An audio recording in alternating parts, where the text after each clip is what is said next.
Tourist small airplane crash landing on jungle safari. आधुनिक सुख सुविधाओं से भरा हुआ बहुत बड़ा कार्यालय था। वहां पर बहुत महंगे कुर्सी पर बैठा था दिग्विजय सिंह। वो करोड़ों का मालिक था, पर उसके धन दौलत की वजह से उसको घमंड चढ़ गया था। वो घमंड इतना उतना नहीं था।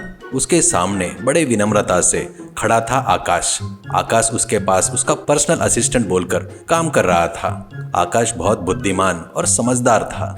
दिग्विजय उसको इंसान के समान भी नहीं देखता था।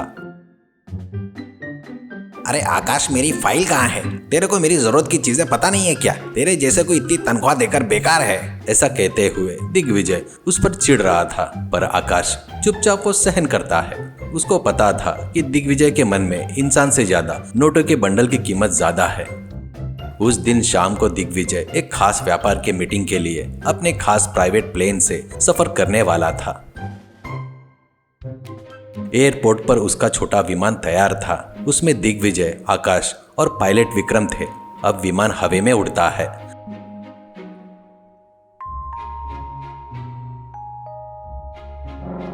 बादलों के बीच में सफर करते वक्त दिग्विजय आराम करते हुए ऐसा कहता है, देखा क्या आकाश, ये सारी दुनिया मेरे पैरों के नीचे है। ऐसा लग रहा है पैसे रहे तो हवा में अपन अपना साम्राज्य बना सकते हैं। ऐसा बड़े गर्व से कहता है। पर आकाश खिड़की में से बाहर देखते हुए, सर प्रकृति के आगे अपन बहुत छोटे हैं सर, ऐसा कहता है। दिग्विजय हंसकर, प्रकृति मेरे पैसों के आगे सिर झुकाती है, ऐसा कहता है। पर तभी विमान में से अजीब सी आवाज आती है। इंजन में फॉल्ट आता है। तब विक्रम घबराते हुए, सर विमान में खराबी आई है, नियंत्रण खो रहा है सर, करके चिल्लाता है। कुछ ही क्षणों में विमान क्रैश होकर नीचे एक सुनसान द्वीप पर तेजी से घुस जाता है। किस्मत से विमान इस द्वीप पर रेत पर गिरता है। सभी को छोटे मोटे चोटें आती है। तभी दिग्विजय आंखें खोलकर देखता है तो चारों तरफ घने पेड़ और समुंदर था। उसका महंगा सूट फट गया था, बाल खराब हो गए थे। तब वो, मेरा विमान, मेरे करोड़ों की कीमत वाला विमान, अरे खराब हो गया, ऐसा कहते हुए, आकाश तुम तुरंत किसी को फोन करो, मैं यहाँ पर 1 मिनट भी नहीं रह सकता, करके कहता है। तो आकाश अपना फोन निकाल कर देखता है। सर यहाँ पर तो बिल्कुल सिग्नल नहीं है, इस द्वीप पर कोई इंसान भी नहीं रहते हैं, करके कहता है। विक्रम भी विमान की हालत देखकर, इसे इतनी जल्दी ठीक करना नामुमकिन है सर, ऐसा कहता है। दिग्विजय पागलों के जैसे अपने जेब से 1000 रुपए के नोट के बंडल निकालकर, कोई तो भी आओ और मुझे लेकर जाओ, ये पूरा पैसा तुमको दे दूंगा, ऐसा जंगल की तरफ दिखाते हुए चिल्लाता है। पर वहां पर पक्षियों के चिल्लाने की आवाज के अलावा और कुछ सुनाई नहीं देता है। कुछ देर बाद झाड़ियों के पीछे से एक अजीब सा आकार बाहर आया। वो इस द्वीप पर रहने वाला आदिवासी था। उसका नाम गजानन था। वो बदन पर रंग लगाकर अजीब तरह से देख रहा था। गजानन को बाहरी दुनिया के बारे में, पैसों के बारे में कुछ भी नहीं पता था। दिग्विजय उसको देखकर खुश हो जाता है और, ओए इधर आ, देख मैं दिग्विजय सिंह हूँ, मुझे अपने नाव से लेकर चल, तुझे बहुत पैसे दूंगा, ऐसा कहते हुए नोटों के बंडल गजानन के तरफ फेंकता है। तो गजानन वो नोट लेकर देखता है तो उसके चेहरे पर आश्चर्य के भाव दिखाई देते हैं। वो एक नोट को मुंह में डालकर चबाकर देखता है। छी, ये घास से भी खराब है, करके थूक देता है। उस नोट को फाड़कर हवा में उड़ाते हुए अजीब तरह से हंसना शुरू करता है।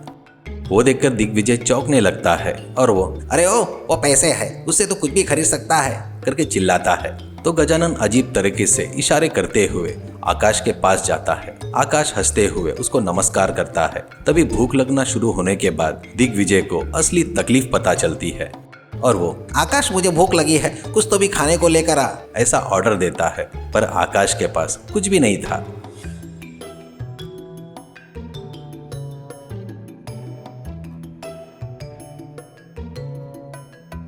तब गजानन एक पेड़ पर चढ़कर कुछ जंगली फल तोड़कर लाता है और वो फल आकाश और विक्रम को देता है। और जब दिग्विजय के पास जाता है तो दिग्विजय अपने हाथों में पहने हुए लाख रुपए की कीमत वाली सोने की घड़ी को निकालकर दिखाते हुए, ये ले मुझे केले दे दे, ऐसा कहता है। गजानन उस घड़ी को देखकर वो टिक टिक करके आवाज कर रही थी तो वो कोई कीड़ा समझकर पत्थर से फोड़ देता है।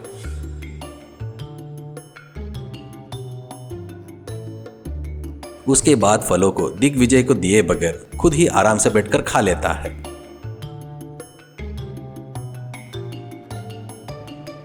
तभी दिग्विजय, देखा आकाश, इसको मेरी घड़ी की कीमत नहीं पता, मेरे पैसे की कीमत नहीं पता, कितना जंगली गवार आदमी है। ऐसा डांटता है दिग्विजय। तो आकाश धीरे से, सर यहाँ पर आपके पैसे नहीं चलेंगे, यहाँ पर इज्जत, मर्यादा और इंसानियत ही चलती है, ऐसा बताता है।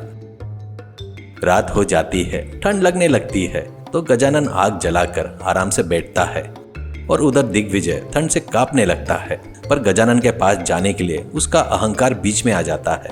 विक्रम और आकाश जाकर गजानन के बाजू में बैठ जाते हैं तो गजानन उनको गर्म लगना चाहिए ऐसे पत्ते देता है, पर दिग्विजय अकेला रेत पर सोकर कांप रहा था। आखिर में बर्दाश्त नहीं कर सकने के कारण आग के पास आता है तो गजानन उसको देखते हुए अजीब तरीके से चिल्लाते हुए चिढ़ रहा था। दिग्विजय को गुस्सा आता है तो भी कुछ नहीं कर पाने की परिस्थिति थी।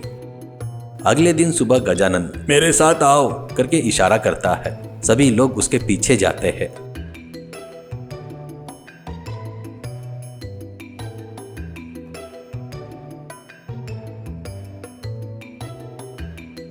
एक जगह पर एक गहरा गड्ढा था, उसको पार करने के लिए एक छोटा सा लकड़ी का पट्टा डाला था।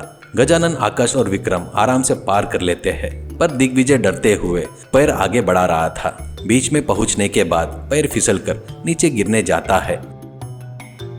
अरे आकाश, मुझे बचाओ, मैं तुझे डबल तनख्वाह दूंगा करके चिल्लाता है। तब आकाश गजानन को मदद करने की गुजारिश करता है तो गजानन आकाश दिग्विजय के हाथ को पकड़कर ऊपर खींचता है। दिग्विजय की जान चली गई ऐसा उसे लग रहा था। फिर वो लकड़ी का पट्टा पार करने के बाद दिग्विजय गजानन को धन्यवाद करने के बजाय तू मुझे बराबर नहीं पकड़ा, मेरे हाथ में चोट लग गई करके फिर से चिल्लाता है। तभी गजानन को गुस्सा आता है और वो दिग्विजय को पकड़कर एक पेड़ से बांध देता है। दिग्विजय हिल जाता है। आकाश, इसको बताओ, मुझे छोड़ने को बोलो करके गिड़गिड़ाता है। तब आकाश गजानन से इशारे में बात करके कैसे तो भी उसको शांत करता है और फिर दिग्विजय से आकाश, सर आप हमेशा सबको नीचा दिखाते रहते हो, पर आज तुम्हारी जान बची है तो वो एक आदिवासी की वजह से। आप हमेशा अपमान करते रहते हो ना, मेरी वजह से करके आकाश सीधा कहता है। तब दिग्विजय पहली बार सोच में पड़ जाता है। 3 दिन बीत जाते हैं। इन 3 दिनों में दिग्विजय को बहुत सारे पाठ समझ में आ गए। वहां पर उसकी दौलत औदा कुछ भी उसका पेट नहीं भर पाए। सिर्फ गजानन दिए सो फल और आकाश दिए सो सहन शक्ति उसको बचाती है।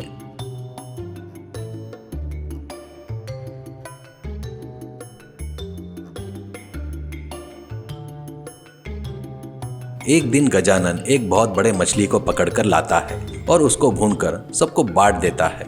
दिग्विजय वो देखकर उसके मुंह में पानी आ रहा था। तब गजानन दिग्विजय के पास आकर उसके पास एक छोटा सा पत्थर दिग्विजय को देकर कुछ करने को बोलता है तो दिग्विजय को वो समझ में नहीं आकर चेहरा उतर जाता है उसका। तब गजानन हंसकर दिग्विजय के बाजू में बैठ जाता है, मछली के टुकड़े प्यार से देता है। उस वक्त दिग्विजय के आंखों में से पानी आ जाता है। करोड़ों रुपये से जो तृप्ति नहीं मिलती है वो उस छोटे से मछली के टुकड़े में मिलती है उसे। उसमें का गुरूर घमंड धीरे धीरे पिघलना शुरू हो जाता है। चौथे दिन समुद्र के पास एक हेलीकॉप्टर की आवाज सुनाई देती है। वो देखकर सभी लोग उछलने लगते हैं।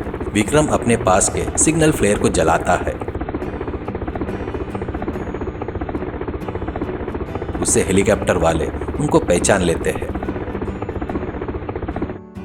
सुरक्षा बल द्वीप पर उतरता है और दिग्विजय को देखते ही उनको पहचान कर, अरे सर आप ठीक हो ना, आपको कुछ भी नहीं हुआ ना करके पूछते हैं। तो दिग्विजय आईने में अपना रूप देखता है। तब उसको खराब दाढ़ी, फटे कपड़े पर शांत चेहरा दिखाई देता है।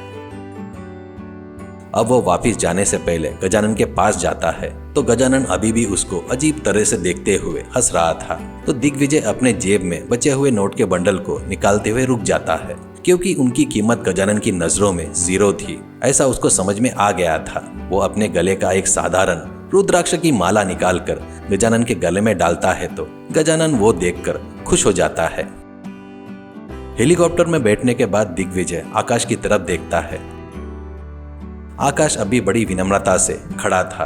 तभी दिग्विजय, आकाश, अब तक मैंने तुझे बहुत तकलीफ दिया ना। पैसा रहा तो सब कुछ मुमकिन है ऐसा सोचता था मैं, पर जान की कीमत, दोस्ती की कीमत, इंसानियत की कीमत उस द्वीप पर मुझे पता चल गई। आज से तुम मेरे असिस्टेंट नहीं हो, मेरे भागीदार हो, ऐसा कहता है दिग्विजय। तो आकाश हंसकर, सर वो द्वीप ने आपको बहुत कुछ सिखाया है करके कहता है।